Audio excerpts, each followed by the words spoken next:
Welcome into the Best of the Gary Parrish Show. Producer Bennett Doyle here. Hope you had a great holiday. We've got some of our favorite segments from the past few months that we're going to play for you here today on the Best of the Gary Parrish Show. We're going to start with the news that we got before the NBA season started, that NBA legend Derrick Rose announced his retirement. We've got some good stories to tell from D. Rose's time in Memphis, so here is that clip now. University of Memphis star, Grizzlies point guard, Derrick Rose, the youngest MVP in NBA history, has announced his retirement after 16 years as a professional basketball player. The post came on Instagram a little after 5 a.m. Central Time. He was up early this morning. D. Rose provided a statement to ESPN. He said, quote, "Knowing that I gave my all to the game, I feel confident in my decision.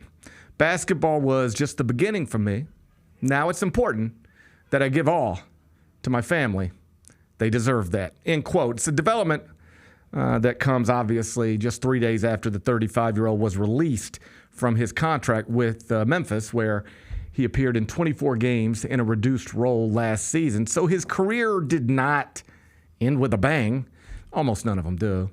But his career, until injuries robbed him of his top-tier athleticism, does make Derrick Rose a legend of the sport. You know, he's a McDonald's All-American in high school in Chicago, an AP All-American in college at Memphis, Rookie of the Year in the NBA in 2009 with the Bulls, three-time NBA All-Star, and he is, again, still to this day, the youngest MVP in NBA history after winning that award. It was in 2011, year 3, as a professional. He did it at the age of 22. For some context, consider Zach Edey is 22 years old, and he will play his first NBA game next month. Can't wait for that. Again, Derrick Rose was the MVP of the entire NBA at the same age, which gives him a, I think, legitimate shot at the Naismith Memorial Hall of Fame, even if, again, the best years of his career were cut short by a series of injuries. The first one being that torn ACL in Game 1 of the first round of the 2012 NBA playoffs. That was against the Sixers. Oh, great. Trivia time. Big Bet Bennett. How many former NBA MVPs who are eligible for the Naismith Memorial Hall of Fame are not in the Naismith Memorial Hall of Fame? I'm going to say 0. 0. Yeah. Every former MVP who has become eligible for the Naismith Memorial Hall of Fame, you need to phrase it that way. Because, like, you know, Giannis is a former MVP. He's not in the Hall of Fame, but it's because he's not eligible yet. He'll be there someday. That's true. So every former MVP who is eligible for the Naismith Memorial Hall of Fame is in the Naismith Memorial Hall of Fame. In other words, if Derrick Rose doesn't end up in the Naismith Memorial Hall of Fame someday, he will be the first former MVP to not make it. How about that? Yeah, I think too. He could go down as the youngest MVP in history, and as the only former MVP to not make the Naismith Memorial Hall of Fame, if indeed he doesn't make it. You know what's crazy about that too is I think because this, again, the Naismith Memorial Hall of Fame, it's your whole basketball career, right? I bet it changes things dramatically if Memphis wins that national championship. It could. I think it's like a no-brainer at that point because that's one of the best college basketball teams of all time if they win that championship. And you add that to his NBA resume, I think it's a no-brainer. Maybe. He might get there even without the championship. Sure. But the championship would have been another accolade that would have enhanced his candidacy. But you're right. The main thing working in his favor, if it is a goal to be in the Hall of Fame, is that the Naismith Memorial Hall of Fame does take into account your entire basketball career, high school, college, pro, international competitions, everything. And when you look at D. Rose's career through that spectrum, you can make a compelling case that he belongs in the Naismith Memorial Hall of Fame. He was a high school All-American at Simeon in Chicago. He won 2 state championships there. His high school record was 120-12. Okay. So he barely lost in high school, just like he barely lost in college. College record was 38-2. Made the championship game while averaging 14.9 points, 4.7 assists, and 4.4 rebounds on the season.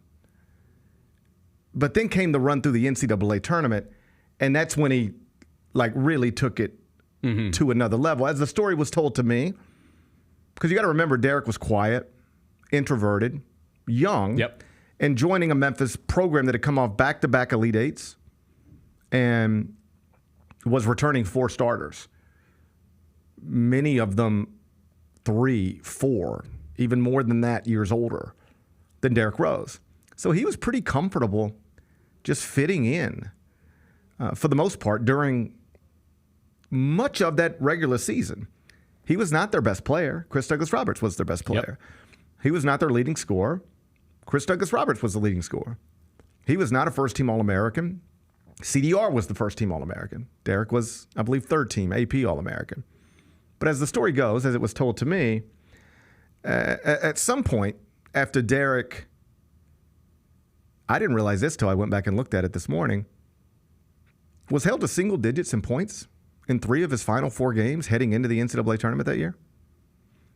Was held to single digits in 3 of his first 8 games as a Tiger. This sounds crazy with the benefit of hindsight, but just trust me when I tell you, there was a moment in time where Memphis basketball fans would call into local radio stations. I remember. And they would ask questions like, are we sure Andre Allen wouldn't be a better option at point guard? Oh, my God.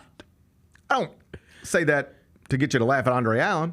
I love Andre Allen. I love Andre Allen, too. I'm just saying. But that's crazy in hindsight. That's where we were.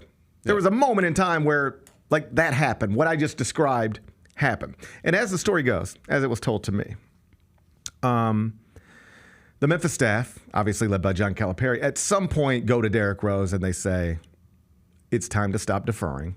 It's time to take this to another level. You're our best player. You're our most important player. You're our most talented player. We will only go as far as you take us. Let's go. And what followed is quite literally one of the greatest individual runs in NCAA tournament history. Yeah. He averaged 20.8 points, 6.5 rebounds, and 6 assists in 35.5 minutes per game in the NCAA tournament while shooting 51.8% from the field. He destroyed in order big brands with All-American level point guards. In the Sweet 16, it was Drew Neitzel in Michigan State. In the Elite Eight, it was DJ Augustine in Texas. In the Final Four, it was UCLA and Russell Westbrook and Darren Collison. Derrick Rose got 25 points against UCLA, went to the free throw line, shot 12 free throws in that game. That was only 1 fewer than UCLA's entire team. If you go back and watch the highlight, they couldn't stay in front of him. Darren Collison fouled out, the 5th foul just being, 35 feet away from the basket, it felt like. He just wanted out of it. It felt like he wanted out of the game. Right. He had 5 fouls. Russell Westbrook had 4. Memphis overwhelmed them. And the main reason was Derrick Rose. I remember leading up to that game, so the week of the Final Four, I was working on getting Ben Howland on our radio show over yonder. And I just called Ben, and he answered the phone. I was like, what are you up to? And he said, I'm just in the office watching film. He's like, I'm watching Memphis film right now. He was like, how good is Derrick Rose? I wish I had a Ben Howland impersonation because he's got a pretty distinct voice. John Rothstein's got a great one. He's like, how good is Derrick Rose? First thing he said to me, how good is Derrick Rose? I was like, obviously great. He said, I'm sitting here watching film right now. I remember this. He said, I just paused it. Derrick took the ball off the rim. If you pause it right there, defensive rebound. The other 9 people on the court are all in between Derrick and this rim over here. He takes it off this rim. If you pause it, you go, okay, where's Derrick Rose? Right there. Where's everybody else? Here, wherever. They're all in front of him. In like 3 dribbles, he's laying it in at the other end. He just went past everybody. That's not normal. That's like the type of thing you see in 7-year-old flag football when one kid's just faster than everybody else, so he just runs away from them all the time. That's what Derrick Rose was doing to other Division I college basketball players.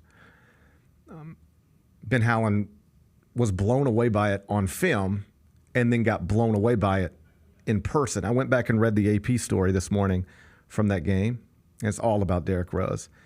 And at one point, John Calipari is quoted, and he said, there are times when he's out there and he does something, and, I've been doing this for a long time. I've seen some stuff. I've coached the NBA and the playoffs against Michael Jordan. I'm paraphrasing here, but this was the gist of the quote. I've seen some pretty incredible stuff standing on a sideline. And there are times still where I watch this young man do stuff and I go, oh my, that was the quote, oh my. Just an all-time great NCAA tournament run. After that, he, of course, was selected first overall in the 2008 NBA draft by his hometown Bulls. Won MVP in year 3. That was in 2011. Got hurt in year 4. That was 2012. And after that, he was never an All-Star again. Man. Never an All-Star again. All-Star, think about this. You're an All-Star at 21. You're an All-Star and the MVP at 22. You're an All-Star at 23. And then you tear your ACL on April 28, 2012 at the age of 23. Then you miss all of the following season. That's 2012-13. And then you are never the same again. How many people in life, in their chosen profession, peak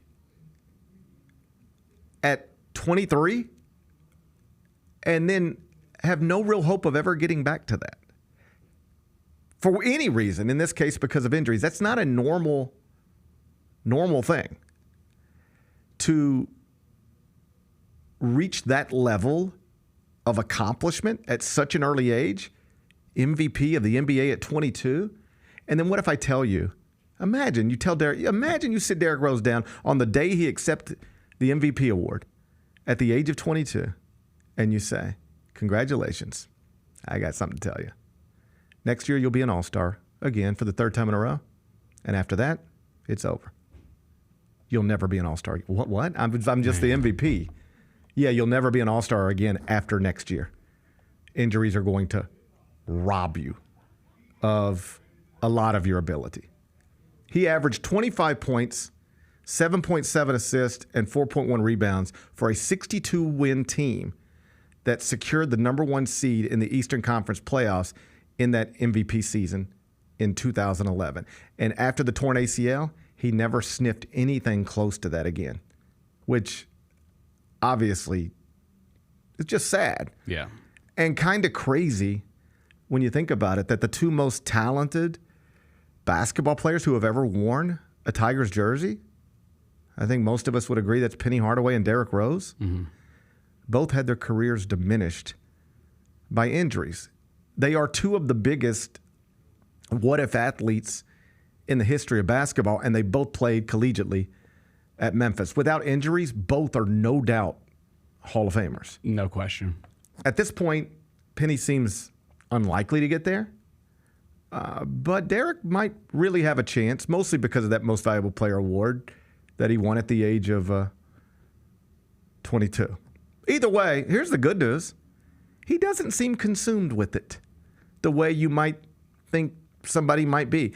In fact, you ready for this? I've probably spent more time thinking about it this morning than he has. Yeah, there was the moment when he was with the Timberwolves where he had the big game. It was when he had bounced around, and he had the big game, and he got really emotional in the post game. Yeah. And obviously, that's a culmination of everything that had led up to that. Like, your career just goes sideways after you win the MVP and have this great early career. But I do think that, like you said, I think that that's in the past to him now. There's a funny story. I think Jeff Teague told it on his podcast. And it might not be a funny story as much as Jeff Teague's just funny and everything he says is funny, every story he has. But he was in that game. Either teammates with Derrick, I think he was teammates with Derrick. And he said, we're watching D. Rose ball out, and he's telling the story. You could find it somewhere. And he says, next thing you know, Derrick Rose is crying. He said, the next thing you know, I'm crying. Right. And I'm like, why am I crying? He's like, but people love that guy. Yeah, dude. And I really do think that's part of his legacy. Not his entire legacy, but part of his legacy is he's a real legend within the sport. I know if you just frame it like only made 3 All-Star teams, it doesn't sound as big as he is, but he only made 3 All-Star teams because his ability was ripped away. That's right. His peers know he was insane on the court. He had 3 All-Star game appearances by the age of 23. This guy would have been a 10-time All-Star. Who knows? But a surefire Hall of Famer if the injuries just didn't wreck him. But you're exactly right. Whether it's Jeff Teague or anybody who was ever on the court with prime Derrick Rose, it is... When you start talking about who was the toughest guy to guard, who was the toughest guy to stay between him and the rim, who was the toughest guy to keep out of the paint, Derrick Rose is going to be that answer a lot of times. Like LeBron, of course. But Derrick Rose is going to be that answer a lot of times because he was just so explosive that even relative to other elite athletes, NBA athletes, he was just a level above. And I do think that if he were talking to you, he would tell you that there was a moment where the sadness kicks in and the depression kicks in and the why me? Why did this happen to me? It'd be impossible not to think that way on some level. Why me? Why did this happen to me and not somebody else? Or why did it have to happen to anybody? How could I be given these abilities, work my whole life to maximize them, actually maximize them to a point to where I'm the youngest MVP in the history of this league. This is a league LeBron James plays in, Michael Jordan played in, Kareem played in. Nobody ever won this award at this age except for me. This young. I'm the only one. Why did this have to happen to me? I know he went through that. I don't think any human would be immune from going through that on some level. Some of us would struggle with it worse than others. But at the age of 35, and I think he's been at this place for a little while now, he doesn't seem to struggle with it. There are professional athletes who are retired, borderline Hall of Famer type people, and they really do get consumed with that honor. Pete Rose is consumed with that honor. I saw Cam Newton speaking the other day about Eli Manning's Hall of Fame candidacy. And he said, if Eli Manning gets in before I get in, I should get in with 2 jackets or something along those lines. That. But he seemed to, Come on, Cam. He seems to be on his mind. Yeah. Like that's evidence that Cam Newton is sitting around thinking, if that guy's going in the Hall of Fame, I gotta go in the Hall of Fame. And he's sitting there thinking about the Hall of Fame. I don't know how much Derrick Rose thinks about the Hall of Fame right now. And that's a wonderful place to be because, you know, there's another former Tiger in addition to Derrick, in addition to Penny, who was a top 10 NBA draft pick and a Tiger legend whose career was also diminished by injuries. He wasn't an all-star in the NBA, so we don't think about it as like, oh my God, what could this guy could have been without the injuries? But it is true. His basketball career was cut short by injuries, and that, of course, is Keith Lee. I don't know Keith really, other than I looked up to him when I was a kid. Like, I didn't care about Magic Johnson and Larry Bird, Michael Jordan as much as I cared about Keith Lee. You want to know the truth? That's where we were in this market at that time. You know, Keith Lee, Michael Jordan, who cared? Larry Bird, Keith Lee, that's the guy. Keith Lee, Jerry Lawler. Those are the guys. Like, that's who I looked up to. Now my kids might be, you know, Roman Reigns and John Morant or, you know, whatever, and Patrick Mahomes. If you're around my age growing up in Memphis, you looked up to Jerry Lawler and Keith Lee. I don't really know Keith, but I've been around him a little bit. I've talked to him some. And the impression I was always left with is that he really does carry that around, the bitterness and the resentment. And I don't know that he's, and I don't say this like from a distance, like talking to people who know him and who did know him back then and have known him over the decades. And they often talk about like he's just sort of a bitter guy who feels like he deserved more and that he was the hand he was dealt was unfair. And the way it was described to me is people didn't know if he ever really got over that. I mean, if you notice, Keith Lee's been here the whole time. You don't see him too much, no. I mean, when's the last time you saw him? I can't. I don't know. I don't know. Yeah. Right? And the way it was explained to me was that, like, he really does carry that around. Why me? Bitter. Just, it burdens him on some level. I don't get the sense that Derrick carries any of this stuff around. He might be the professional athlete who would most appropriately feel like he was dealt an unfair hand. And yet you don't see it on his face. You don't hear it in his voice. You don't even see it really in his retirement announcement post on social media or in any of the daily newspapers. He took out full-page ads in Today in the cities in which he has previously played, Memphis, of course, being one of them. I think he's comfortable with the way things have turned out. I think he can look in the mirror and honestly say to himself, if he ever even gets to the point where he's interested in doing something like this, and say, I was one of the best basketball players in the world at one time. How many people ever get to say that? Right. I was one of the best basketball players in the world at one time. I did it. I didn't do it as long as I would have liked to at that level, but it's not because of anything other than my body failed me. I landed awkwardly. Things snapped and popped and tore. But he's got a beautiful wife, beautiful family. I love watching Derrick Rose highlights. They make me smile. Watching videos of Derrick Rose dropping his kids off at school at Lausanne make me smile bigger. I'm not going to pretend it hadn't been bumpy along the way. You can Google if you want to. But the Derrick Rose who announced his retirement this morning seems to be in an incredibly awesome place. Maybe not thrilled with the way his career unfolded, but content with it. And I think if you could ever in life reach a point to where even if you've endured some bad stuff, you can move on from it and not just carry it around with you forever. Just move on from it and figure out what's next. It's a wonderful place to be. And he's there at 35, and I thought this was among, I don't know, the best, most meaningful parts of the announcement this morning. He said, basketball was just the beginning for me. I love basketball. It's my first love. But it was just the beginning. We think of athletes as like, Derrick Rose, body breaking down. Derrick Rose getting older. He's 35 years old. He has his whole life in front of him. He hasn't even lived half his life, probably. And now he gets to focus on whatever he wants to do outside of this thing that he's been doing, for the most part, for 35 straight years. Yeah. And he seems eager to do it. And most importantly, comfortable in his own skin.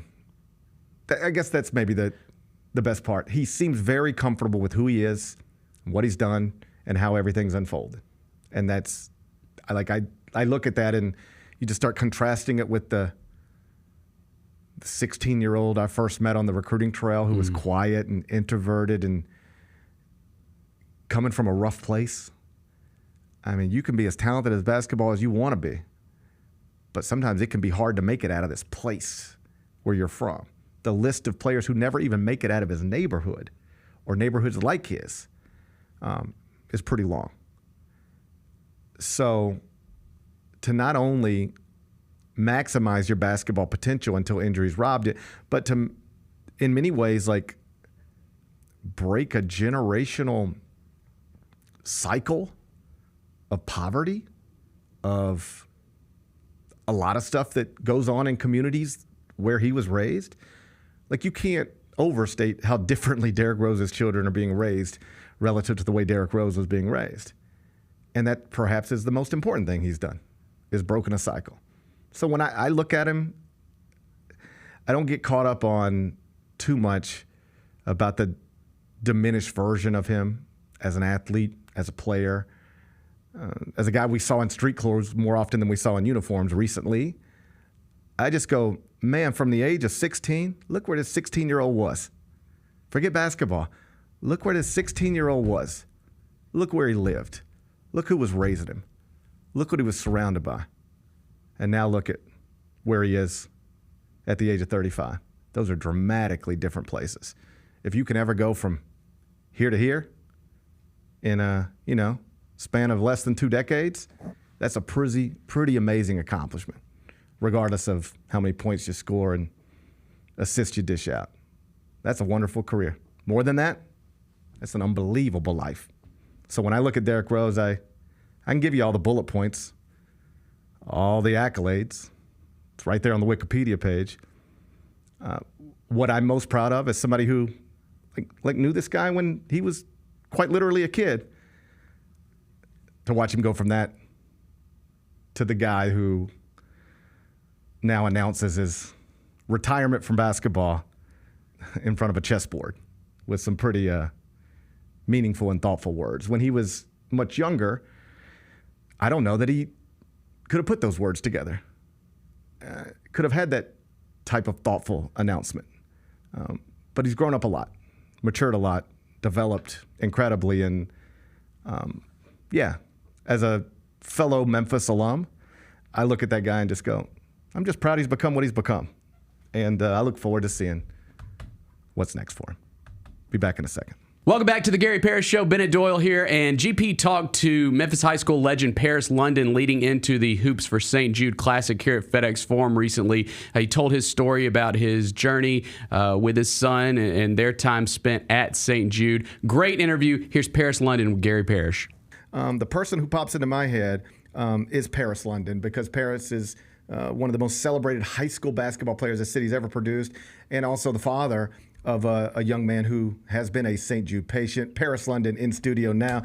First, man, it's just good to see you. How have you been? Man, good. It's good to be seen. It's just for people who are maybe younger and don't remember or just didn't live through it, I'm not being hyperbolic when I say you are one of the most celebrated high school players who ever came through here. I think I probably was aware of you when you were 13, 14, right. 15 years old. I've read subsequent stories where you've detailed that you felt like it got too big too quickly, and you really tried to protect your children from some of that as well. Just let's start there. Going back to when you are a high school phenom at Hamilton High, in the middle of a big recruiting battle, what was it like being a teenage celebrity in the mid-'90s? To go through that, man, it becomes more than basketball. Right. So just like you said, by the age of 13, all of these things are coming my way. And I enjoyed it, but I enjoyed the game more. Right. So the thing for me when I talked about it becoming a lot was when the politics of the game. Right. I wasn't prepared for that. So I didn't have anybody to really educate me on the things that were coming outside of being in between those lines. So when all of that extra was coming, to me, it wasn't fun. Right. No, I just wanted to play ball. So, getting that at an early age, I definitely wanted to do that different with my kids. And it was such a weird time for Memphis basketball because Tony Harris had famously just left Memphis to go to Tennessee. Right. And in many ways, that was kind of the end of the Larry Finch era. Yeah. I know you can never directly attach it to that, and I don't think Tony's completely comfortable with that. But when Tony picked Tennessee over Memphis, the fan base really went the other way on Larry, and he didn't last much longer. Did you feel pressure to stay home and to be a Memphis Tiger? I didn't feel pressure. I think we all wanted to stay home. Okay. So, like you said, when the deal didn't go through with Tony, that was big for us. But overall, for me, I looked at it as just that class of '97. It was loaded. Yeah. Because that was like Marcus Moody, Tony Harris, Corey Bradford, Snap. Yeah. So, and during that time, and I think Moody maybe committed after Finch was already gone. Yeah. He committed to the T. Right. So that class, I think with Finch not getting any of them to commit prior to him leaving was I think that weighed a lot on them keeping him. And I hated that because that was the Memphis that I grew up watching. Right. And I appreciated it even more once I went to Memphis myself. And things were different because we had new coaches coming in that wanted to go in other directions. But it made me appreciate Larry Finch that much more. As I'm thinking through it, you get to Memphis, and then, we don't have to tell stories. It didn't go perfectly. Right. Do you think how complicated your prep career got hindered your college career? I think of other people who have been through this, like Renardo Sidney became super famous in high school, and it didn't turn out so well. Amani Bates got super famous in high school, and it didn't turn out so well. I think there's maybe a correlation between this stuff. Yeah, I think so. I think because what you want to do, you want to get back to what attracted them in a way. Right. What attracted all the media to me? It was what I was doing on the floor. Now, you add that to committing to one coach and then playing for 3 coaches total, so that's not the stability you would want for your college career. Right. For me, luckily, because I was so my high school career was so good that I still had the opportunity to play professional. Right. But I think that was solely based off of, and I feel blessed for that. But I think in college, and I don't think everybody's suited for it. Right. Because I don't know if you remember at first, it was a lot of talk about me going pro out of high school. And I always turned it down.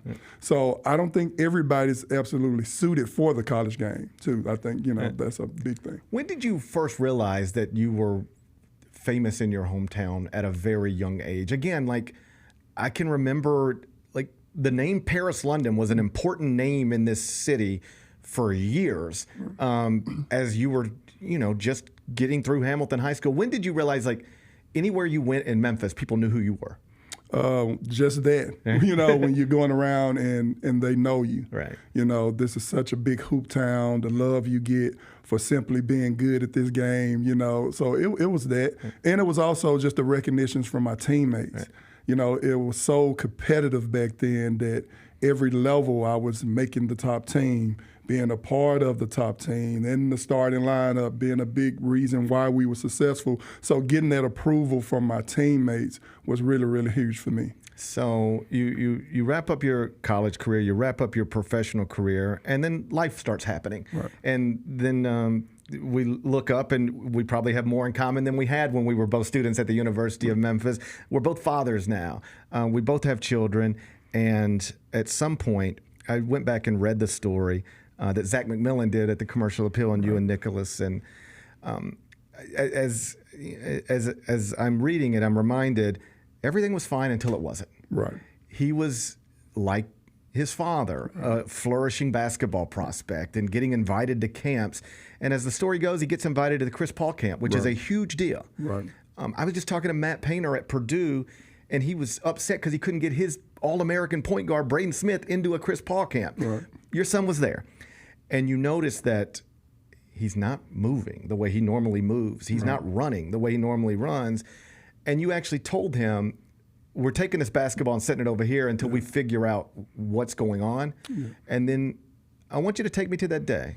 When you get a phone call or you're in a doctor's office and they tell you your next appointment is going to be at St. Jude, we believe your son might have cancer.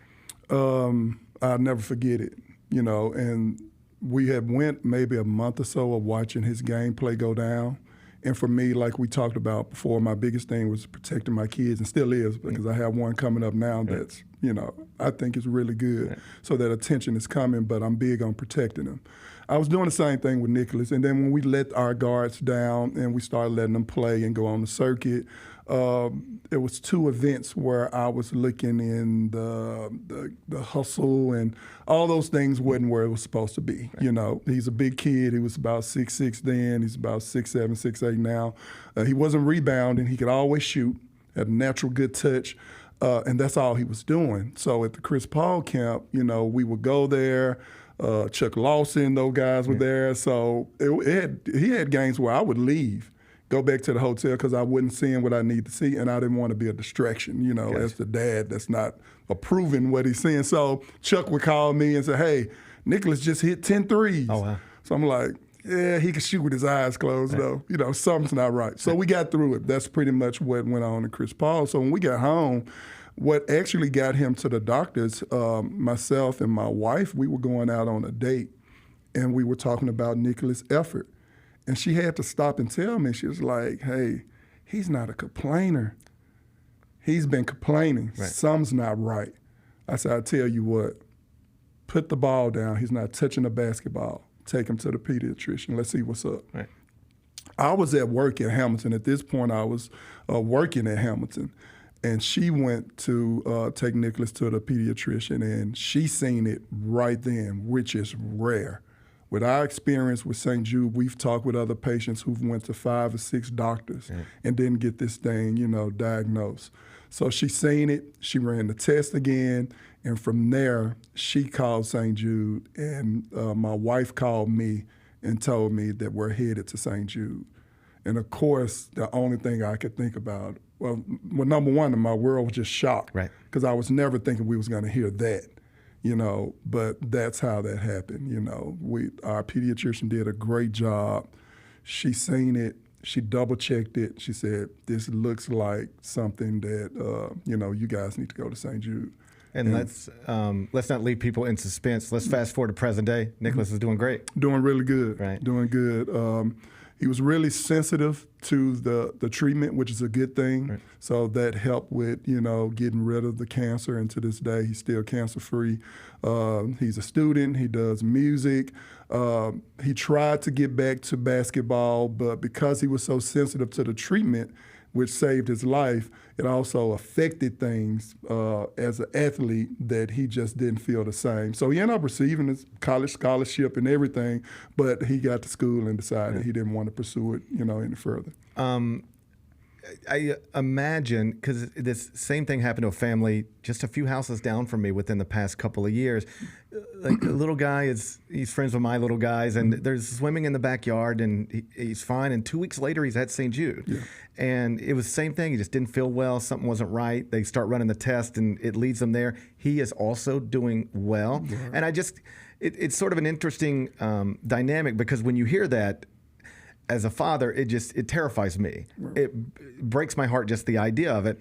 But then you quickly realize, because of this place, you're probably going to be okay. And that's not like misleading. It's not trying to make you feel good. Right. This is awful that you're in this situation. Right. But because of that hospital, statistically, you are probably going to be okay. That's a reassuring thing. Yeah, you have a chance. I tell people all the time, I've done several interviews about our journey with St. Jude, and I tell people, it's just like you said, it's terrible what your kid is going through. But if it was ever a great place to be at going through this, with all that they do to support the kids, to the treatments that they have in place with, looking at their bodies, seeing how they're reacting to certain things, just the attention to detail that's given to the families that's there, man, you can't beat it. And especially when you're talking about families who, when you get that news, you don't know what to do. But from day one, they had a plan, they were clear on it, and it helped us get back on our feet. And especially, and not throwing in the fact that you don't have to worry about bills. Right. Whether you can afford it or not, the last thing you want to think about is, I have to pay a bill, it could bankrupt you. Right. Yes. Right. Families go bankrupt every day in this country because of medical bills. Medical bills, right. So we were able to 100% focus on our child getting better. And we thank St. Jude for that, tremendously, for the work that they've done and they continue to do. You're a lifelong Memphian, and there's obviously we're a city filled with people, and I think everybody here is aware of St. Jude. Right. I don't know if everybody here has a great grasp for exactly what is going on at that place and how amazing it is. If your son or daughter or my sons would get diagnosed with some other illness, it really might cost us tens of thousands, hundreds of thousands of dollars. Easy. At St. Jude, you never get a bill. How much did you know about St. Jude, even as a lifelong Memphian, before you were actually in the building? You just hit it on the head. we know of St. Jude. Right. But just like other parents and families have did, I will see the commercial and it's too hard to watch. Yeah. You change the channel. But once my son went through that, and what I think, is the blessing in all of this is I'd never seen anybody that was from the sports world, right. a kid that was on his way to being a Division I, signee and had this career in front of him, all of a sudden sidelined by cancer. So with Nicholas going through that, I think it woke up a lot of people here. And I think now, just from the run and walks, like we've had hundreds of people from our community to come out and support this, because it's also showing that, hey, athletes, anybody can be affected by this, but look at what this family is going through. Look at this journey and look at how they're doing with this. And, and like I said, all thanks to St. Jude and God. And the reason I wanted to bring you in here is not just to catch up, although I'm loving catching up. Right. The Hoops for St. Jude Tip-Off Classic is Tuesday night inside FedEx Forum. North Carolina men, Memphis men, South Carolina women, Memphis women.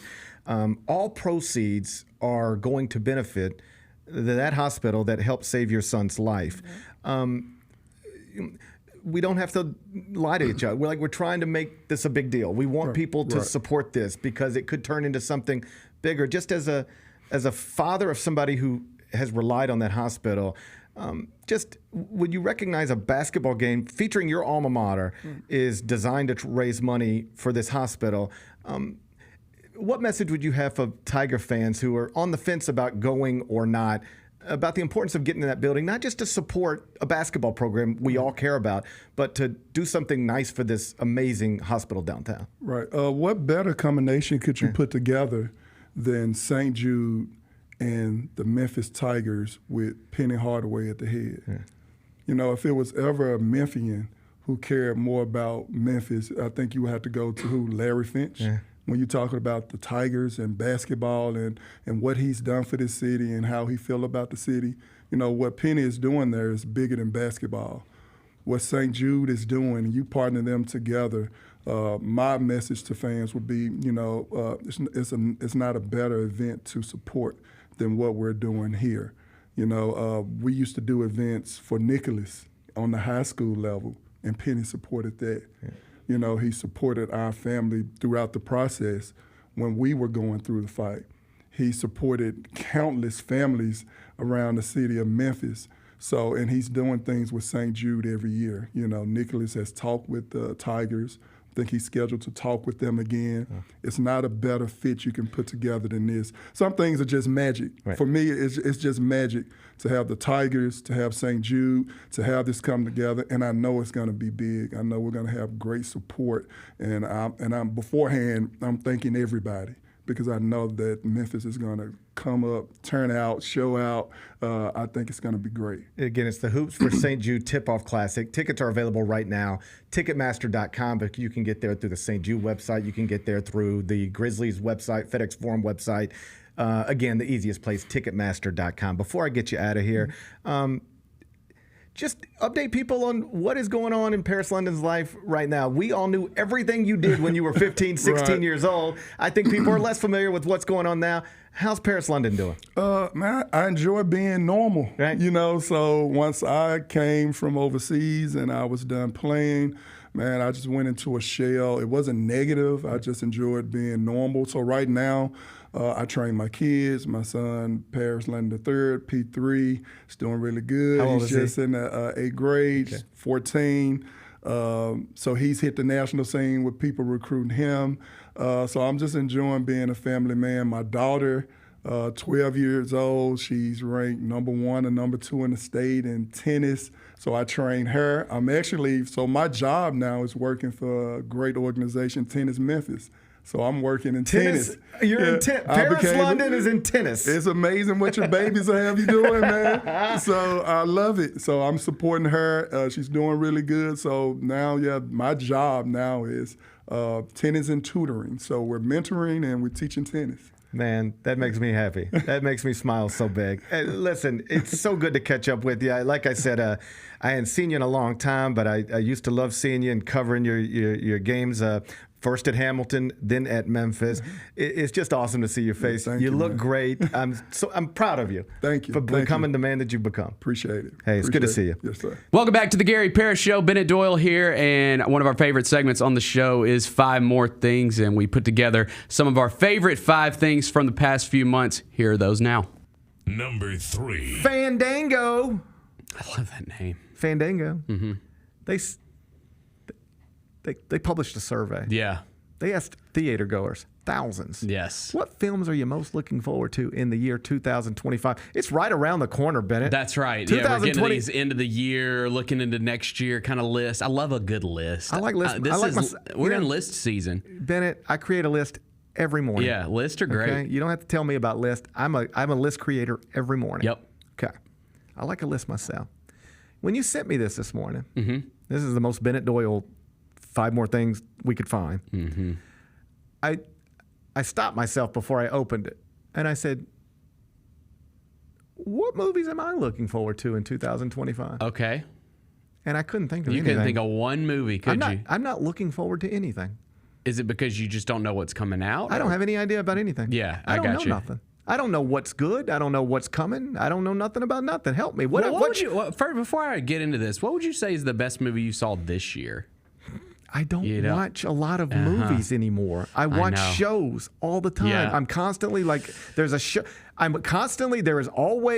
never a moment in my life where there isn't a show that I'm watching that I have an episode I could watch next. Mm-hmm. And so for me to sit down with a movie, I feel like I'm cheating on my television shows. I feel like, I'm having fun with this movie, Yeah. but should I really be here? Is this where I need to be? Is this the bed I need to be in right now? I have these thoughts with myself. It's an internal battle. Yes. See, this is where me and you differ big time. Give me a Plus good, beards. Yeah, that's right. Give me a good movie over a good TV show, all day, every day. I want a good movie over a good TV show. I'm trying to go more that direction. I'm trying to every once in a while, just like when I'm up at night, nobody else is, and I go, all right, I could do a million things right now. Why don't I just invest in a good 2-hour, 20-minute movie? Man. And if I only knock out 40 minutes, then I can accomplish something. I've got 9 episodes of a show to watch. I can't accomplish that tonight, but maybe I can accomplish a movie. I'd like to accomplish things. And it's become like I've always been a huge movie guy, but it's become like my therapy because I'm so addicted to my phone that I force myself to just put it down when I'm watching a movie and just disconnect. And I love that. Okay. So we got the top 10 most anticipated movies of 2025. You want me to just read you the list? Sure. And then we'll dissect it. Okay. Coming in at number 10, this one's getting a lot of buzz lately. 28. Best movie I saw in 2024. Yeah, what? I really think this is the answer. Okay. Inside Out 2. Oh, really? I have not watched it yet. It's great. I haven't watched it yet. It's great. And I need to because we got a surprise thing coming up that I need to watch that before we go do that. I'm not saying it's the best movie of 2024. Just of the movies I put my eyes on in 2024, I think I enjoyed that the most. It was sweet and good. Really good. I loved the first one. Yeah. Okay, good. All right, I like that. Okay, so coming in at number 10, 28 years later, this is the 3rd installment in the 28 Days Later Never trilogy. seen any of them. Okay, this... Did you ever get into like... I'm sure you watched Walking Dead for a little bit before it got stupid. My oldest son watched it. Yeah. In an attempt to have something to bond with him over. I started watching it. But I did reach a point where I said, this is too stupid This has for me. gotten outrageous. Yeah, of course. Well, anyways, this is it's a zombie movie. Danny Boyle, who did like Train Spotting and Slumdog Millionaire. And it's been a long time since he's made one. I believe the last one came out in like 2011 or something like that. And the cool thing about this, and this is one of the reasons I wanted to bring up this list, is this movie, you cannot find it. The first two, 28 Days Later, 28 Weeks Later, you can't find it on streaming. Let me guess. But you have physical copies. Yes, I do. And you want to know something? If you want to go buy one, you can't because they're $1 million right now. Oh, wow. Yeah, that's right. You could pay off your house with a 28 days later Physical media DVD. forever, baby. Look at Bennett. You thought you were getting rid of us. Look at us now. Look at us now. We're richer than anybody. Okay, Bennett. So anyways, yeah, and they'll put it on streaming very soon because it's in high demand. So that's number 10. Number 9, Fantastic Four First Steps. It's the Fantastic Four reboot that the MCU's doing. I'm sorry. I'm going out of order. I'm going to tell you, I'm only going to speak up when you say something that matters to me. Okay. So 28 years later, you're a no. I would watch the first 2. I think you dig them. I think they're like maybe up there as the best zombie movies ever. Best zombie movies ever? Yeah. That's a category I don't really care about. But you invested in Walking Dead for so long. Only out of love for my child. Okay. And even then, I didn't love him enough to keep watching it. Okay, whatever. Number 9, Superman. This is the new Superman reboot from the DC universe, DC extended universe that James Gunn took over. So there's that, which I'm never been a huge Superman guy. I'll give it a go though. I'm excited. I love James Gunn. He's great. Did Guardians of the Galaxy. I gave up after they stopped letting Christopher Reeve walk. Fair enough. There's a new Christopher Reeve documentary out on HBO that just came out this week. It's supposed to be really good. Number 8, The Accountant 2. This was the most surprising one on the list. I never saw The Accountant with Ben Affleck. Did you see that movie? I don't remember it if I did. Why is that the most anticipated? I don't think anyone saw that movie. I don't know. I'm very confused by that one. Okay, number 7, Wicked Part 2. Of course, Wicked's like the biggest Still movie. haven't seen Wicked. Wicked was great. Everybody says Wicked was great. Way better than I would have thought. I don't love Ariana Grande. Like, I went into that movie thinking, okay. I don't love Ariana Grande. She's great, though. She is great. She's great. I don't understand anything. I was very skeptical, too. You know, when she sings, I don't understand what she says. You will in Wicked. I don't understand how Ariana Grande became so big. I have never heard her and been like, she's amazing. Like, obviously, she's beautiful and she can sing, but I don't understand what she's saying when she sings. Am I the only one? I hear her singing. I'm like, what is she even singing? I don't. She's just making sweet noises. It sounds good. She's good on Saturday Night Live when I see her, though. Dude, I'm telling you, my opinion on her has changed completely since seeing Wicked. It really has. Like, I thought she was great. And I was super skeptical. I was like, she's not. I just don't think she's going to be able to carry a movie like this. I don't know why I don't like Ariana Grande. I should like her. She's beautiful. Go see Wicked. See Wicked. I usually like beautiful people. Yeah. Some say they say she got too skinny. Well, I feel like that's not my place to say. That's not our place. I feel like that's not my place to say. That's not our place. But people are saying that, and then somebody would ask me, "What do you think?" And I would say, "It's not my place to say." Yeah, that's not our place to say. Do I look like a body shamer? No, absolutely not. Not a body shamer. I don't know why I don't like Ariana Grande. I'm gonna try a little harder because I do like her when she's on Saturday Night Live. Yeah, she's like actually good at impersonations and stuff. Yeah. Oh no, she's pretty funny. Yeah, she's pretty funny. Yeah. I take back what I think. I want to like Ariana Grande. She's also, this time of year, I think that her, Santa Tell Me. You've heard that song, Santa Tell Me, but I feel like that song wasn't as big as it is now. I feel like it's gained. It's like what were we talking about when we were talking about NBA? When we were talking about Jalen Suggs, it's like Jalen Suggs. That song is the Jalen Suggs of songs of Christmas songs. Okay, maybe it used to nobody cared about it. Now it's like a Christmas classic. Okay, I'm gonna start liking her. I'm gonna change my opinion on Ariana Grande. I think that might do it. Okay, and number 6, most anticipated, Avatar: Fire and Ash. I don't care about the avatars. Yeah, but you gotta respect a legendary filmmaker in James Cameron trying to make original movies. I do appreciate him putting so much time into making something I can fall asleep in.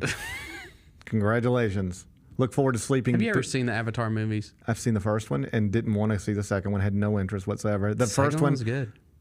Second one was good. I think I appreciated the first one for what it was, and then was like, but I was bored the whole time. But there was an Avatar ride at one of the theme parks somewhere. Yeah, Disney World. Have you done that? Hell yeah, I've done it. It's great. It's insane. It's insane. You can feel that stupid little bird thing like breathing on you. Yes, it's crazy. It's a bird breathing on me. Yeah, dude. I like the Avatar ride. The Avatar ride rocks. I wish instead of doing Avatar 3, I wish they'd do Avatar Ride 3. Okay, so you're not so far or 0 for 5. Yeah, I don't care about any of this. Okay, number 5, Fantastic Four First Steps. This is the MCU reboot of the Fantastic Four. They've gotten this franchise wrong a lot over the years. A lot of misses. So we'll see if this one's good. Number 4, from the world of John Wick, Ballerina. Never seen a John Wick. I've only seen the first 2. And they were good. I need to go through the whole thing before I get fired up for this one. Yeah. Okay, number 3, Jurassic World Rebirth, starring Scarlett Johansson. I like Scarlett Johansson. I think this is pretty interesting. The last Jurassic World movie was not very good. Yeah. That was when they brought back everybody. I've seen all the early ones. The last one We went through a wasn't phase, very good. I think it was with Oliver, where we would just like jump on YouTube and watch Jurassic Park scenes. We Yeah. wouldn't even watch the whole movie anymore. We just watched all the dinosaur scenes, and we enjoyed that. I love the franchise. God, and that first one still holds up. It's still amazing. Like you can watch that, and it's just as good as if it would have came out this year. Okay. It's so good. The last one wasn't great, but I think this one's kind of interesting because Scarlett Johansson, who's a big actress, she actually asked to be in this movie. This wasn't she's a huge Jurassic Park fan and got in touch with whoever was making the film and said, I'd love to be a part of your movie. Okay. And so I thought that was pretty cool. Well, yeah, when Scarlett Johansson calls you, I think you got to answer. So you got to take that if call. she called me and said she'd like to be a part of the show, I'd make that happen. Yeah. Okay. Number 2, Mission Impossible: The Final Reckoning. I don't think do we really think it's the final reckoning? Is this it? Dude, he's in his 60s, for God's sake. At some point, you got to stop. Yeah, at some point. I mean, he's like broken a million bones filming these movies. Like, you can't do this. He's going to die filming a Mission Impossible movie. I think he's got to stop after this. I don't think I've seen any of them. You've seen the first Mission Impossible. I don't know that. So I haven't gotten all the way through, but I've rewatched most of them. I think I've got to watch like the last one that came out. And it's fun. They're fun. I prefer the Bourne. If I'm looking for like spy, thriller, espionage. Don't think I've ever seen any of those Give me either. the Bourne trilogy. I don't watch movies the way I used to. I know, you're really slacking. Okay, so far, You're disappointed in me, aren't you? because you're not excited about any of these. I can see your disgust on your face. Okay, number 1. This is not my most anticipated. Number 1 is Captain America: Brave New World. I don't care. Can you tell me who Captain America is? Yeah, Chris. Not anymore. He's dead.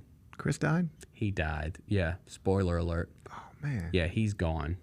Who is Captain America? It's Anthony Mackie. Timothy Chalamet. No, he's not big enough. You got to be like, come on. You got to be a little beefy to be Captain America, dude. Probably fair. Although, in fairness, Captain America became Captain America because he was a scrawny dude that they injected with serum and turned him into. Okay. Anyways, don't whatever. nerd out on me, Okay. Bennett. All right. So, anyways, one of the reasons I wanted to bring this up because I've talked about this before on the show. What do you notice about this list of movies? They're all sequels. Every one of them. Yeah. They're all sequels or spin-offs. Well, how or, could you anticipate something that you don't know nothing about? I just think that it's a problem. Do you think it's a problem? I think it's a problem. I think we're running out of original ideas and we're just rehashing. Give me the directors. No, well, smart. Like I've seen a bunch of smart people talk about this. This isn't coincidental. If you're going to try to get a $200 million movie made these days, they want to know that they don't want to roll dice. I get my money back. They want to know I can get my money back. So what is most films, most major motion pictures these days, I don't want to say most because I'm not, most is 51% if we're doing whole numbers. It might not be 51%. A good portion of films, major motion picture being made these days are going to be either a sequel to something that has already worked, or it's going to be something where you've got like a Barbie doll. It's got to be something like that. You can't just, hey, here's a new movie with brand new characters and nothing you've ever heard of. Here it is. I mean, we still get those, obviously. Yep. But we get a lot of this kind of stuff too, and it's by design. They know that these won't be money losers. Yeah, no, they'll all make a lot of. Although the accountant too, I'm not so sure, but all the other ones are going to make a lot of money. Yes. I don't look forward to any of them. I'll probably consume some of them. I do look forward to television shows, though. Yeah. So if this were Fandango's list, I'll find the list. Find us a list of television shows. Most anticipated television 2025. I got you. And let's do that tomorrow. I got you, bro. And then I'll be able to show a little more excitement because I am actually excited about television shows coming in 2025. I'll be more excited tomorrow if you come with a list. I got you. Bring me a list. All right. Number 3. So Bennett, I had a list earlier in the week. Most anticipated Yeah. films of 2025. Yeah. Oh, look at you, smile. Look at you, smile. I liked my list. You love. So I wasn't excited about any of them. You were not. No, just I didn't- tried my best. You did your best, and I said, Bennett, I fancy myself as more of a television guy. You are. I'm more of a television guy than I am a film guy. You know, there's only so many hours in the day, and I spend most of my hours, if it's consuming that kind of stuff, mostly TV shows as opposed to films. Gotcha. So I said, all right, I want to have a little fun too. You don't get to have all the fun talking about your little films anticipated in 2025. So I did a little search. I said, what are the most anticipated television shows of 2025? And Variety had a list. Did you look at it? Was it Variety or was it Vanity Fair? I think it was Vanity Fair. It was Vanity Fair, But yes. it could have been. It started with a V. I know that. Yeah, it was either Vanity Fair. Variety Yep. or Vanity Fair or Vanna White. Both great publications. It was either Variety or Vanity Fair or Vanna White. I can't remember which one. I know it started with a V. They had a list. Most anticipated television shows of 2025. Did you look at it? I did. Did you put together a ranking? Do you have Oh, I didn't rank all 43. I know I didn't rank all 43, but I do have I rank top 5. I have 5 shows for you that I'm looking forward to in 2025. I'll just run you through some of the things that were on the list Okay, first. okay. Let's just see. I love this. Let's see if we can get excited together. Let's go. There's something called American Primeville or Primeville. You know what I'm talking about? Coming to Netflix, yep. Betty Gilpin. Are you familiar with Betty Gilpin's work? She She was in Glow. Yeah, she was in Glow. I'm not super like. She's great. She's good. I love Betty Gilpin. I love a good period drama. This is set in the 1800s. Yeah, this is right up my alley. Betty Gilpin in the 1800s, man. Sign me up. Give it to me. Sign Give me it to me. Anything historical, I'm in. There's something called The Studio that's coming out March 26 on Apple TV Plus.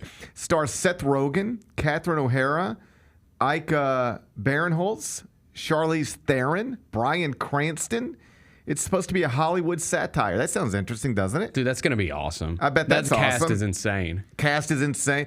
There's something called Your Friends and Neighbors coming out April 11th on Apple TV Plus. Apple TV trying to get involved here. John Hamm, Love him. Amanda Peet, Olivia Munn. It's a drama. John Hamm is a hedge fund manager coming out of a divorce. All right? So Now, here's the problem. We talked about this before on this show. Is anyone going to watch these because of Apple? Apple TV does a horrible job of marketing their shows. well, we're trying to do it for them. We're doing it for them. That's what we're doing right now. Yeah, they owe us.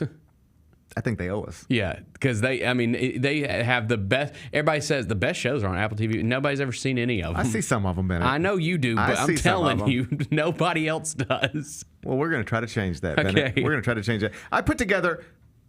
I went to Vanna White's list of the Okay. top 43 television shows. It was just all Wheel of for Fortune 2020. episodes. She was like, Wheel of Fortune, Wheel of Fortune. I was like, all right, Vanna, Come on, relax. Vanna. I took Vanna White's list, and I came up with my own top 5. Would you like to hear my top 5? I want your top 5. These are the 5 television shows I'm most looking forward to I can come up with mine immediately. in the Go year ahead. 2025. Let's go. Should I count them down 5 to 1? How do you I want want it? 5 to 1. Okay, 5 to 1. Number 5.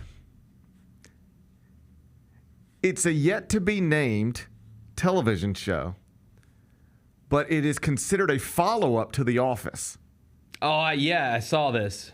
And the idea behind it is it's not necessarily a new Dunder Mifflin or a carryover from The Office as much as the premise is everybody knows The Office, it was a documentary. There was a documentary crew filming Dunder Mifflin, and Yep. then we were watching that show, Yep. right? Yep. So that crew, that documentary crew, they're done with Dunder Mifflin. They're done with Michael Scott. They need a new topic, a new subject Yeah. to make their a next documentary. And they find a struggling newspaper in the Midwest that somebody is trying to revitalize with volunteer reporters. Uh-huh. I know nothing about it other than that, but that's all I need to know. That'll be good. Yeah. It'll be on Peacock. Well, so loved The Office. Is one of my favorite shows of all time. And also liked Parks and Recreation. Like, I think he's great at these type of shows, and so I don't see any reason why this one wouldn't be. It's good. going to be on Peacock. Yeah. Season 1, it's the Office follow-up. That's what I would have at number 5. Okay. Number 4, Season 2, The Last of Us on HBO. Oh yeah, buddy, that's in mine. Am I in the minority? Big Sunday night HBO shows? Yeah. I'd rather do The Last of Us than The Dragons. Man, I would rather do The Last of Us than The Dragons. because you haven't immersed yourself in this world. I haven't immersed myself in the Dragon You're world. You're not right, a- Bennett. you're not That's a- a fair criticism You're of not me. you're not a Westeros fan. That's a fair criticism of me. You got to be in it. Sometimes I feel like the criticism directed at me is not always fair. Yeah. But I feel like the criticism you just directed at me, that's a fair criticism. You gotta I be have in not it. immersed myself in the Dragon world. That's a fair criticism. Dude, okay, I'm going to tell you, this is a really great TV. I'm having trouble coming up with the top 5. Like, I cannot, I'm leaving off too much good stuff. The Last of Us, I'll take it over the Dragons any day of the week. I enjoyed season 1 of The Last of I Us. loved Did you? it. It was so good. Yeah, especially for like typically like when you hear like video game adaptation, it's like I didn't know. It's kind of no. This show was great. It's great. Yeah. All right. The one-off episode with Nick Offerman and his Excellent. and his gay lover Wonderful. like that. Oh, it was Like, amazing. a great. One of the best episodes of TV I've ever seen in my life. It was great. Yeah. It was great. Shed a tear. I think I did too. Yeah. Number 3, Yep. season 3, Yeah. The White Lotus. Yeah, of course. White Lotus is great. It's so good. I'll be interested to see, like, because they had, well, I don't want to give any spoilers. We had Sydney Sweeney once Will there be a character from last season No. on this season? because we did. There was a carryover from season 1 to season 2. And so what's her name? Yeah. You know her. Yes. Whatever her name is. Yeah, obviously that can't happen. So is there going to be a carryover from, one of those characters to this season? I don't know. I love it. I love White Lotus. Number 2, Okay. season 2, Severance. Yes. I'm in. I love Severance. I don't have any idea what's going on. Yeah, I mean, I thought by the time I get to see, let me open my mind a little bit. I kind of can catch on. I Yeah. thought by the time we get to the end of season 1 of Severance, I'd have an idea why they keep punching these buttons and looking at these computers. Yep. But buddy, they didn't tell me nothing. I still don't really know what they're doing. Yep. You know what they're doing? What do you think they're doing? Man. I don't know. I don't know what they're doing. I know. But And it's great. I have to rewatch season 1 before I get into season 2, or I will be lost. Adam Scott, John Turturro, Christopher Walken, Patricia Arquette. Ben Stiller directs it. It's really good. It's interesting. great. I don't really know exactly what's going on, but it's not one of those where I don't know what's going on and so I'm bored. It's like it's good. You just don't really know. Not a lot of answers so far. No. More questions than answers, Bennett. Yeah, correct. Number 1, the number 1 television show I'm looking forward to in 2025. I know what you're going to say. It's got to be The Bear. The Bear. Yeah, it's got to be The Bear. Season 3 of The Bear. It did not make my top 5. People didn't love season 2, and I thought season 2 was great. No, I loved it. And it got way better at the end. Like it was a slow build. The last 3 episodes. I thought the first episode was great, and there's no dialogue. They don't even talk. No, the first episode was great. You're right. The first episode was great. I thought season 2 of The Bear was better than season 1 of The Bear, and most people don't agree with that. I thought it was great. I liked it too. I would just see articles sometimes, like columns, like in season 2 of The Bear needs to what? And it's like in The Bear's. I was like, this is great. Why do people not like this? Yeah, I'm with you. That's the number 1 thing I'm looking forward to. Okay. Season 3 of The Bear. We will also, by the way, get season 3 of Squid Game in 2025. Yeah. Even though season 2 right? No. Season 2 comes out soon, like this month. Yeah, this month, right. And season 3 is already coming out. I didn't realize that. Yes. 2025. So you'll get season 2 later this month, and then season 3 in 2025. Okay. All right. Real quick, my top 5. Okay. This is one of those like. Number 5 is going to be, and I don't even like this show anymore, but I have to. It's one of those where you have to finish something you started, and that's Handmaid's Tale. Like I gave up on that. Oh, it got so bad. It's so bad now. It's terrible. I watched like 2 seasons, and I was like, all right, I don't like It this. sucks, but I'm like so far into it. It's like I have to finish it. The other one like that for me. Yeah. And they've got a new season coming out. I think Yellow it's Jackets. No, You. Oh, that show's terrible. That show's awful. But I'm like My wife loves it. I loved season 1, Yeah. season 2, and then it Silly. got to a point where I was like, this is too dumb. Yeah, I got Yellow Jackets as my honorable mention. The season 1 of Yellow Jackets was amazing. Season 2 was one of the worst pieces of crap I've ever seen. Okay, my top 5. Welcome to Derry. That's about Pennywise. Okay. Yeah, it's a series coming to HBO. Okay. Number 4, White Lotus. Number 3, I'm gonna go ahead and say Handmaid's Tale, even though I don't really agree. I'll put The Bear at 3. 2, Last of Us. Number 1, Night of the Seven Kingdoms. Are you kidding me? I live Westeros, bro. I read the freaking books, baby. Oh my God. Yeah. Probably on the way to Peru. Probably on the way Sure to Peru. did. Yep. I'm ready. You probably read the books on the way to Peru. Sure did. Yeah, you're right. I never immersed myself in that world. That's a fair criticism of me. Yeah, it's going to be good. Dude, amazing year of television upon I'm us. looking forward to 2025. I really am too. It's going to be a good year. Number 3. Okay. There's a YouTube personality named Rosanna Pansino. I guess on some level, I'm a YouTube personality. I think that's YouTube. Am I? I think so. I think so. Never considered myself that. I consider yourself that. Okay. I consider yourself that. Sometimes I go back, I'm looking for little clips or something. I go back and I'll start watching little stuff that would. You make me laugh a lot. Oh, thanks, man. You make me laugh too. You make me laugh a lot. I appreciate that. You got your little facial expressions and your little quips here and there. You make me laugh sometimes, Big try Ben. my best. You're a YouTube personality just like Rosanna Pansino. So Rosanna Pansino, she's just like you. She's 39 years old. She's a YouTube personality. And she has started a podcast because everybody in America now has a podcast. Yeah, that's right. That's right. That's the American way. They sell microphones on Amazon. Yeah, they're cheap. Yeah, it's no problem. Oh, she's a baker. Yeah, I guess so. So, anyway, yesterday was episode 1 of her new podcast, and I didn't know I was going to watch it or listen to it. I didn't know who this woman was before yesterday. But she went to tell a story about her father. She lost her father, a few years back.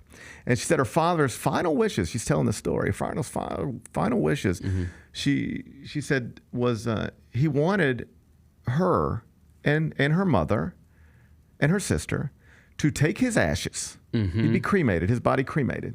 Take his ashes,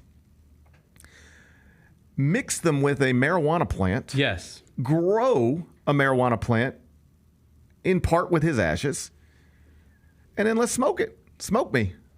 He wanted his daughter to smoke him. And so in episode 1 of her new podcast, Ridiculous, Rosanna Pansino, I'm looking at the video. she smoked her father's ashes. Yeah. On camera. Look. Oh, there it is. Yeah. Wow. It's a nice dress, Yeah. It's a nice dress. That's what I was trying to say. Careful. I really was trying to say dress. Okay, good. I guess my thing with this is why that? I don't think I'd want my kids to smoke me. I don't think I would want my kids to I wouldn't want to me encourage either. my kids to smoke. And I'm not against smoking, but I wouldn't want to encourage that. Maybe just go. You could go dump me somewhere. Just Isn't that dump what me people somewhere. Like dumping people somewhere. Just dump me somewhere. Dump me somewhere cool. Dump Yeah. me in Machu Picchu. You ever know I what love it there. You ever know, like what are you? No, I think that's illegal. I actually think people should give instructions Yeah. on what to do with your ashes. Well, wait a second. Because otherwise you just end up with a bunch of ashes. Like I'm not trying to be. I've had one of my dog's ashes forever. And I'm I not- don't know what to do with it. I'm It's not just trying- like hanging out in the closet. I'm not trying to be funny right now. I have so many ashes at my house. What do you do with them? I don't know. There's nothing. You just keep them. We just have ashes at our house. It's outrageous. Shouldn't we not have that? Great. Like paying for like a what do they call it? A tombstone and a casket and all that. That's expensive. Yeah. No. I'm not. I think I am pro cremation. Actually, like I don't really know. I think I'm for it. I think You are? I think just burn me up, man. I don't care. What do I care? Right? Yeah. I'm not against. This is not a commentary on cremation. It's a commentary on what to do with the ashes. Yeah. Like I'm not joking. I've got ashes at my house and lots of them, and I don't know what to do with them. There was a time they were just sitting because everything just sits on our dining room table Yeah. for weeks at a time. Yeah. It just be you walk in every day and well, there's so and so. Apparently, you need to roll that shit up, bro. maybe I should just smoke Yeah. all the ashes. Smoke it. Now, again, she did not just like roll the ashes up into a joint and smoke it. That sounds disgusting. She grew a plant. Yeah, that's right. Now, I think I would have just stopped at growing a plant. Like, that's nice. You know, Just grow me a plant. Grow a nice plant in the yard with the ashes, and then you have a beautiful plant to look at to remember your dead relative. Mm-hmm. Yeah. But then what happens here's what happens. This really did happen. It dies. Yes, because you don't take care of It plants. Nobody takes care of the yeah, plants. and then you killed your relative again. So they die twice. Yeah, that's actually, That's now that you mention it. It's tough. Yeah, no, we've done that. Hey, you know what we should do? We should get the ashes and plant a tree. All right, I can call them. I can call the shrubbery people and get that done. But what are we going to do when the plant dies because you haven't even looked at it in 3 weeks? Because that's happening. There are no alive plants in my house. 0. I saw that I know, same, dude. It sucks. It's embarrassing because I'm like the new neighbor on the street, and everyone on my street's got like nice yards, and I try my best, but like, just I got stuff going on. Dude, like the first year we lived in our home, the sprinkler system went weird, and I just never addressed it. I still have a sprinkler system at my home that's never been used.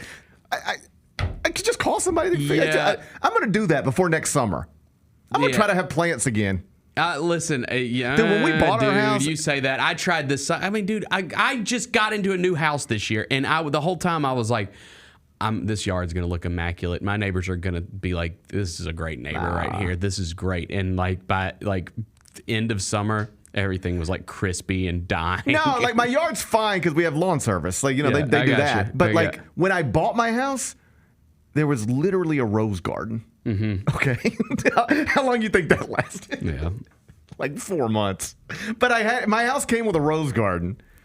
And now like that's been gone for a while. I know this new administration's got a lot of plans. I wish one thing they would do is make this executive order. If you're going to be cremated, you have to leave detailed instructions for what to do with your ashes. Yeah. Otherwise, your kids just sit around with your ashes for the rest of their life. Right. I think that's... And I know that means something to some people. Mm-hmm. You're not the sentimental type. I am the sentimental type. Yeah. I'm just saying, I don't think anybody should have a closet full of ashes. Well, there's so-and-so, and over here so-and-so, and, there's so-and-so. Yeah. That's really my house. I know, that's like one of my big, I swear, like one of my big fears, because we only have one thing of ashes. It's my old dog. And my biggest fear is... Oh, you start counting dogs. We got... Oh, dude, one day my biggest fear is one day I'm going to walk in there and like the 2 or the 1 year old is going to be like dumping them all over himself. Yeah, that's... I could put a basketball team on the court if you want to count dogs' ashes. Yeah, right. I got more ashes. Why do I have my dog's ashes? That sounds so stupid to even say out loud now. I got more ashes. I got more things of ashes than the Grizzlies got healthy players. I got so many ashes. I don't know what to do with them. Maybe I'll smoke my dog's ashes. Maybe we should just start smoking. I gotta clear some space in my house. I need room. I know.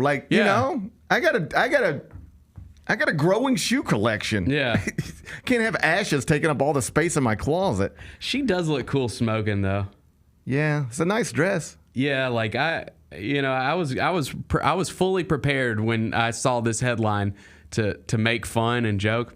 Everything about this seems kind of cool, except I don't think I would do it. I don't think I would do it, but I don't mind her doing it. Yeah. And apparently it was an effective way to launch a podcast because here we are. I didn't even know this woman existed yesterday. Now I'm talking about her smoking her dad. Yeah. I mean, geez. I might have to check out the pod. She said that her audience has been... wait. They're the adults in the... I don't know what that means. Never mind. Remember when we launched this podcast? I was like, let's get Woj for episode 1. I thought that was good. I thought that was cool. Yeah. Turns out that was... We should have done this instead. I wasn't thinking... And we both had ashes we could have brought to the table. I had so many ashes. I know, yeah. We could have easily done this. This is crazy. What a missed opportunity. I know. Now you feel like you're just copying if you... I just feel stupid. I know. I mean, Pugs and everybody was so nice. Mm-hmm. hired me on January 1, but I didn't even have to start the show till April. Yeah. I had like 4 months to think about episode 1. I think there's smoke detectors in here. It never actually. once occurred to me to smoke anybody's ashes. I had 4 months to think about how we're going to launch a show. And the best I could come up with is Woj on Zoom. Damn it. Maybe you know what? Maybe I'm not as creative as I think. You're losing Maybe it, I'm not dude. as creative as I think. You're losing it. I used to think, man, yeah, I know how to plan a show. I know how to execute it. I don't know nothing. I thought Woj was a good idea for episode 1. This one was smoke and ashes. Bennett, we need to expand our minds a little bit. Start thinking a little more outside the box. I think we've gotten a little too comfortable over here just talking to humans, talking to each other. Yeah. We might need to start smoking ashes. Yeah, I think so. All right. I'll consider it. I'll consider it too. Number 3. Okay, Bennett, you sent me this story. Yeah. I think I noticed this was a thing, but I didn't notice it was a controversial thing. Yeah. Because I, like you, I go to the grocery store sometimes and I buy chips. I like to have chips around the house. I love chips at the house. Yeah, it's my vice. I like to have. I like a chip. I like a chip. Will you just eat a bag of chips? Like, will you just pop open a bag of Doritos? So typically it's like, I don't know why, and it's one of the reasons I did this story. I'm typically not buying like, even though I love Doritos, it's my favorite chip. Sure. But I'm not just going to the store and buying a bag of Doritos. Typically, we're buying like tortilla chips and like some salsa. That's my thing. I'm happy with a tortilla chip and a nice cheese dip. Yeah, and I think a nice queso. And I guess I've convinced myself that like tortilla chips are like healthier than like chips with like flavoring. Like I don't know if that's I don't true. think that's true at all. I don't know Yeah. nothing about that. Yeah, but it's just that's what I do. I love a chip and salsa. I like a nice tortilla chip and a nice queso. Oh, yeah. I like a enjoy queso, good too. queso. Yeah. I like a good queso fundido. I don't think you even know about a queso fundido. I know that's got the little chorizo sprinkled in, right? I love chorizo. I know you do. I've known that about you. I think that's my Mexican heritage. It must be. I like chorizo. I think it's good. I don't seek it out I seek it necessarily. out. Do you? I literally seek it out once a week. You mean do some free advertising? Yeah. Once a week, I drop my kids off at school and go straight to Sunrise downtown. And they have a chorizo bowl. Oh. I don't even have to order it anymore. I walk in and they go, chorizo bowl? I say, yeah, that's right. Yeah. That's right. Chorizo. It's terrific. It's great. It's Okay. great. Okay. That's a great little spot, by the way. I've never been to It's terrific. Sunrise. It's clean and big and spaced out. Service is wonderful. Chorizo. That sounds good. That's how much I love chorizo. I just drive. Yeah, that way. I just go that way. I just pass work and go that way to go sit down and have a chorizo bowl at least once a week. Okay. I'm gonna go do it tomorrow morning. I might. Sounds good. Okay. So I like a good chip with queso, even queso fundido, because of how much I appreciate chorizo. But I'm not just gonna open up a bag of Lay's. I don't do that. Right. I'm not just gonna like open a bag of. My kids will do that. I don't do that. But I have noticed that if you are buying tortilla chips or Lay's or Doritos or whatever, the bag is always bigger than it's always. If the chips were a person, think of it like this: if the chips were a person, it looks like they're a person wearing an extra large shirt when they really just need a medium. You might look at them and go, "It's good to see you, but why is your shirt so big? Yeah. You're a little fella." This is the way chips have been for a while. It really is. You go, okay, that's a nice number of chips, I guess. But why is this bag so not full? Why is the bag so big? Why is there so much air in this bag? Why is there so much air in the bag? Because I don't want to get specific, but let's say you got a bag about like that. Yeah. The actual chips, They're way down. they're way down. Yeah, dude, you open that bag and that air hits you in the face. I don't want that air to hit me in my face. You No. know what I want to be hit in the face with? Chips. Yes. I want to open that bag and And chips chips just start falling out. Yeah, they just burst out. It's almost like Like one of those confetti things confetti boxes that you open. That's what I want. Yeah. I want to be blasted in the face with chips. Me too. I don't need no air. No. There's plenty of air out here. I don't Yeah. need you to put. They're selling me air in a bag. They are, and the thing that they do to like get over on you too is like you said, like the bags are bigger and bigger and bigger with a lot, and then they put like the like the little yellow label to say that it's on sale, and you're like, whoa, what a deal! Like look What at a this deal. Look giant how- bag of look at chips it. No, that's on sale. It's just half air. The chips don't fill that bag. No. The chips don't fill that bag. Okay. They just inflated that thing. Okay. Well, I got some good news. They're about to change it. Okay. Tostitos is taking a stand. I'll read straight from the story. Okay, Tostitos. The owner of Lay's, Doritos, Tostitos, and Ruffles chips will put more chips in some bags to claw back customers tired of higher prices with skimpier bags. We're tired of it. We've had enough. Mm-hmm. We've had enough air in our bags. Stop selling me bags of air. Yep. Sell me bags of chips filled to the brim. I'm glad Tostitos is doing this. What is weird, you go to a Mexican restaurant, they give you a little basket of chips, fill it up. Yeah, don't tell me it's too expensive. They fill it up. Man, they can't wait to give you chips. I know. As soon as that basket's empty, yep. Fill it up. Overflow. Yeah. Overflow chips. Why at a Mexican restaurant are they overflowing with chips, but you go to Kroger and they trying to sell you air in a bag? Someone got greedy. And y'all want to shut the, y'all sure you want to shut the southern border? Yeah, no Are kidding. you sure? Are you sure? Ain't no Mexican restaurant trying to sell me a bag of air. No. They will. If I said I need 1,000 chips on my table right now, They're going to come dump them all over the you know table. what they say? They'd Yep. say, "See." Yes. And I have 1,000 chips in my. The Mexican restaurants ain't stingy with their chips At all. I can't say the same about Lay's and Ruffles. I'm glad they're changing their ways. I hope that this comes to fruition. You got to learn from your mistakes. Yeah, because they've been getting over on us, and we need more chips. They thought we wouldn't notice. But we've noticed. We've taken a stand, I've noticed. and now we've created real change. I look forward to buying my next bag of chips. Me too. I get the Tostitos specifically. They do the lightly salted, which is nice because You prefer yours lightly salted? I don't, but Then you shouldn't buy them. That makes no sense. yeah. Well, the doctor was I like your understand. cholesterol. I know your levels, cholesterol. yeah, I get it. I yeah. get it. I understand what you're saying. And I like salt a lot. I don't. How about this? I don't put salt on anything. I don't use salt. No. I don't use salt. Like the salt shaker. No, I can't tell you. I never do that. That's crazy. That's actually insane. People do that. People do that. Like I don't even Dude, need my a salt shaker. I don't even think I have a salt shaker. My father-in-law does that like on everything, and I'm just like, damn, dude. Relax. Like anything we eat when we're eating dinner, he'll do a little, and I'm like, whoa. I'm not anti-salt. I'm just saying because I know it serves some purposes. I'd have to Google exactly what, but I know it does some good stuff. It's just that I would you'll never. No, I wouldn't do that. There's never going to be a secret video of me that gets leaked. Me putting salt on stuff. You're not going to see that. Right, but I love chips, and there's a lot of salt on those, so I appreciate the lightly salted. Yeah, I do too. Yeah. I think I do too. I can't wait to get a bag of chips. Me too. Little air, but not much air. Yeah, less air. Less air. It's like when you get a Coke at like McDonald's or something. You're like, yeah, with less ice or just a little bit of They always think they're chips, getting less over. air. They always think Yeah. they're getting over with you on that with all that ice, just a little bit of soda in there. Yeah. Man, we're just walking around getting scammed every day, aren't we? We really are. We really are. We've lost our way. I think we have. People are catching on though. People are catching on. Yeah. Well, you weren't going to be able to get away with this forever, Ruffles. No, your you day. weren't. Your day was always going to come, Lay's, and that day it has arrived. Yeah. Number 3. Okay, wild story. South Carolina.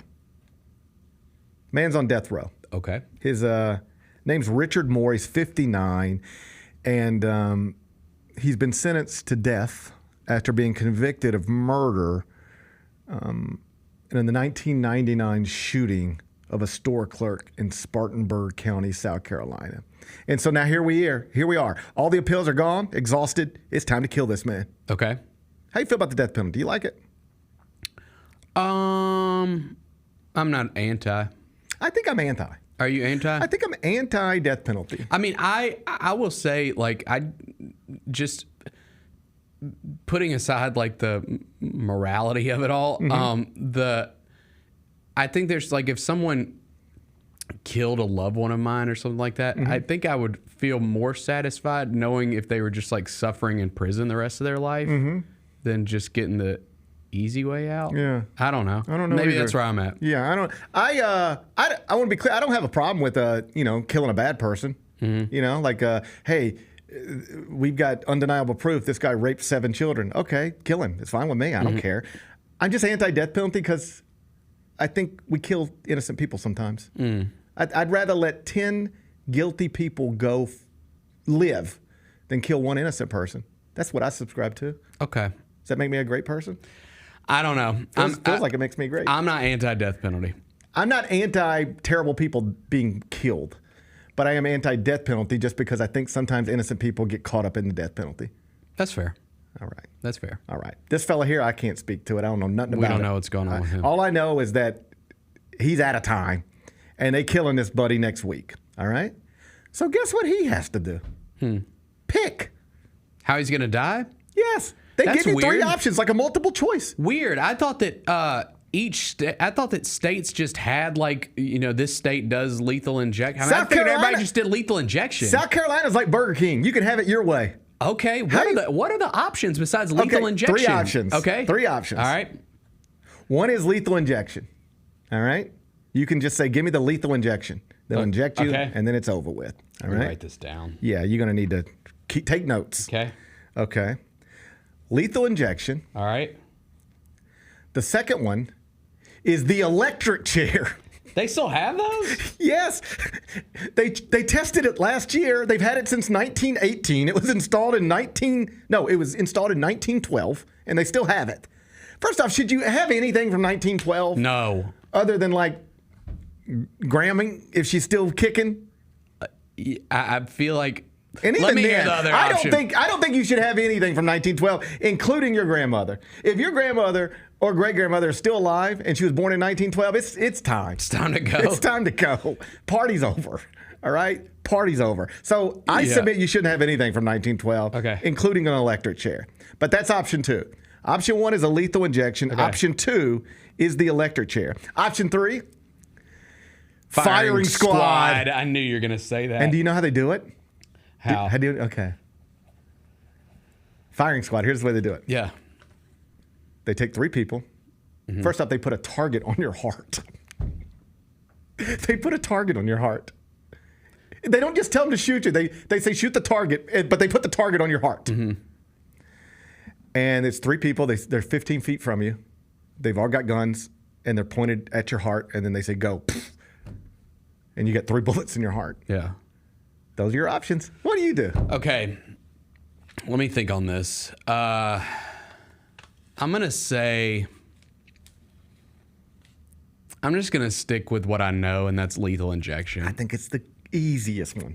Yeah. It's got to be the way you got to do it. Because here's the thing, firing squad, how good are the marksmen? Like, I'm not trying to like be alive while I'm getting shot. Oh, like, it's all great. Like, okay, I'll take the firing squad. Let's get this over with. Yeah. And then they hire that little weirdo who took a shot at Trump, and now he just nicks my ear, and I'm like, what? That's you the just thing. nicked my ear? That's the Bro, thing. hit my heart. That's the thing. I've seen a lot of videos. I'm on the For You tab a lot. We were watching a crazy one right before the show today. Buddy, me and you I watched 2 murders right before the show. One was in the middle of snowy streets.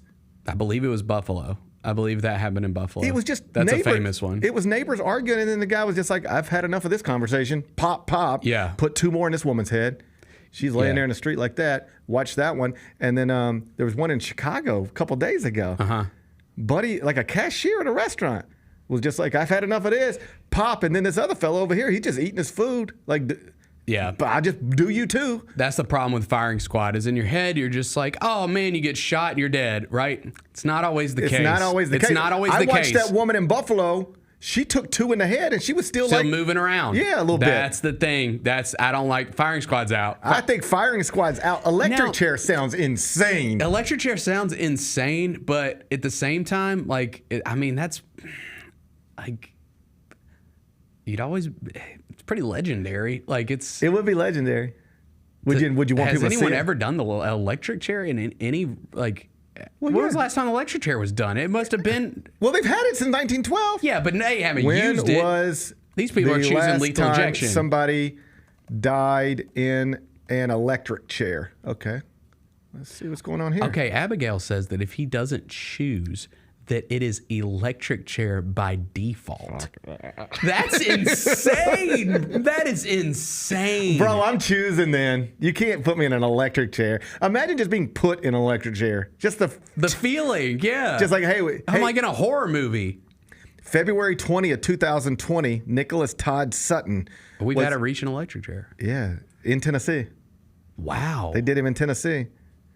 Nicholas Todd Sutton, executed by electric chair, February 2020. I'm not doing that. That sounds horrible. Like, have you ever been tased before? Like, have you ever? No, where would I be tased? Oh, Bennett? well, you never had a friend that had. I've never been. No. I've Hang never on, been hold on. pursued by the cops. No. No, I've never been tased. You never had a friend that had a taser and you just experimented, like you wanted to No. see what it felt like? No, I had friends Well, it that had- doesn't feel good. Oh, all my, right. my friends had water bongs. I have tased myself and it doesn't feel great. Now I did the lowest like setting on it, but it was just like, and it hurts. Like, it hurts bad. I can't imagine that going through your brain. Woo! On like the highest level. So I'm gonna go lethal injection. I know that's kind of lame, but that's what I'm going with. That's what I'm going with. I know it's the lamest way to do it. It's for sure the lamest. But it feels like it's just got to be the best. Like, don't you? They just got to do it right. Because sometimes I see the lethal injections and it's like, yo, man, my skin's on fire. Or it's just like there's like it ain't quite got him where it needs to get him as quickly as it needs to get him. Yeah. Like there's like 45 seconds of this is uncomfortable for everybody. Okay, let's talk through this a second. Okay. Why not, if we have all these options and we're going with lethal injection, I know there's probably some logistics with like the injection seat that you're sitting in and then the electric chair. So we'll just say electric chair's out. But if I'm going through lethal injection, can I have the option of, can you have the firing squad on standby? There you go.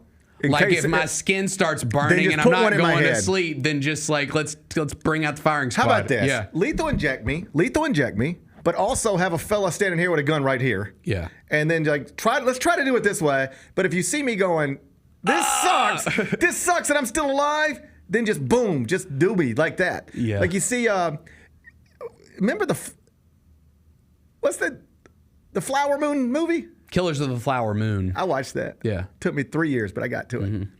Remember when Jason Isbell's character gets blown up in that house? I remember. And he's begging people to put a bullet in him. He's saying, please, shoot me. Blown up, yeah. Shoot me. He's begging. That's what you ought to be able to do if you're dealing with a lethal injection and it's not working so well. You should be able to say, all right, firing squad, do your thing. Yeah. Pop, pop, pop. What about a beheading?